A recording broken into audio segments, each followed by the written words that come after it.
Ottawa absent Monday's federal by-election in the Quebec riding of Chicoutimi-Fjord's Conservative leader Andrew Scheer might not have so expeditiously booted his former rival Maxime Bernier from his shadow cabinet. Still, it was probably only a matter of time before last year's leadership runner-up found himself out in the cold. On Tuesday, Bernier lost his role as official opposition innovation critic over what caucus insiders characterize as a breach of his promise to desist from publicly challenging party policy by pursuing the elimination of Canada's supply management system. Andrew Scheer, right, is congratulated by Maxime Bernier after being elected the new leader of the federal Conservative Party at the Federal Conservative Leadership Convention in Toronto on May 27, 2017.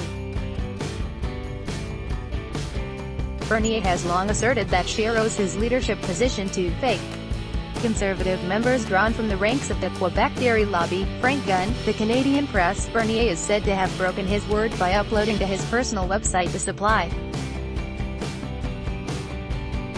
management chapter of a future book on his political vision, and by staying out of the House of Commons rather than showing unanimous for a motion of support for the Liberal government in the nascent tariff battle with the Trump administration. The chapter was contentious not because it reiterates Bernier's long-standing opposition to the system that shelters Canada's poultry and dairy industries from foreign competition, but because it asserts that Scheer owes his leadership position to fake Conservative members drawn from the ranks of the Quebec dairy lobby. After its initial publication embarrassed Scheer earlier this spring, Bernier said he was putting the book project on ice. But the contentious chapter resurfaced on his website in the immediate aftermath of the imposition by the Trump administration of tariffs on Canadian steel and aluminum. The White House has since framed those actions as measures designed to put pressure on Canada to abandon its protectionist dairy policies. Article continued below. Bernier's timing could not have been worse. Read more. Bernier ousted from Conservative frontbench over broken promise. MPS Scheer boots former rival Bernier from critic post. Bernier stands by comments that Scheer won the Tory leadership thanks to fake Conservatives. AG may have believed the American tariffs offered him an opportunity to advance his contention that larger Canadian interests are being sacrificed on the altar of the sacred cow, the supply management system. But in the current deteriorating Canada-US climate, using Trump's bullying moves to validate his point could not but amount to a poor way to win more voters to his argument. Article continued. Whatever the intention, it also looked like a shot across the Conservative bow in the imminent Chicoutimi-Fjord by-election. Scheer has high hopes for Monday's vote. Party strategists see the by-election as a dry run for next year's general campaign in Quebec. A four-way split in the vote allowed the Liberals to narrowly win the seat from the NDP in 2015. But since then, New Democrat and BQ fortunes have declined precipitously.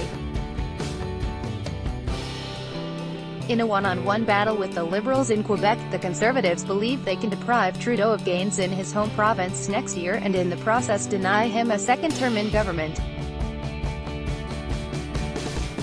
In the lead-up to the by-election, the Conservative Party has consistently played up Scheer's pro-supply management credentials. It must have struck a Liberal nerve, for Trudeau ended up stopping in the riding on the way to the G7 just to reassert his own determination to defend the system against all comers at the NAFTA table. With less than a week to go to the by-election, a local poll published on Wednesday showed the Conservatives with a strong lead on the Liberals. Under that light, Bernier's decision to once again highlight his dissent could only too easily be construed by many of his caucus colleagues as a deliberate act of sabotage. In politics, the degree of one's independence from the party line is inversely proportional to the importance of one's parliamentary role. Second only to the ministerial obligation to cabinet solidarity is that of official opposition critics to their party's core policies.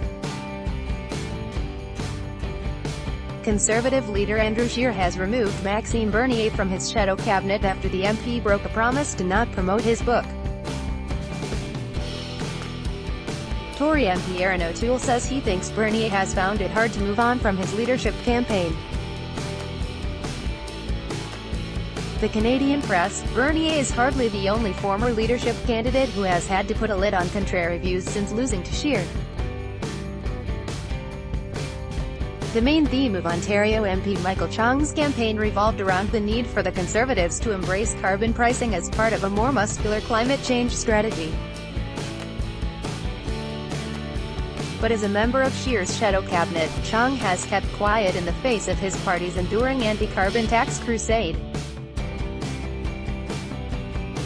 Support for supply management is as intrinsic to Scheer's leadership as the Conservative opposition to carbon pricing. Like it or not, the ship on both policies sailed at the time of last year's CPC vote. No one should necessarily count on many of Bernier's colleagues to intercede in his favor. He is as popular within the libertarian ranks of the party as he is unpopular among his Quebec colleagues. They would be happy enough to see the last of him in the House of Commons. If, as all those who know him assume, Bernier still harbors national leadership ambitions, he should probably grant his caucus critics their wish by stealing a page from the handbooks of John Turner, Jean Chrétien and Stephen Harper and waiting for the next leadership opportunity from outside Parliament.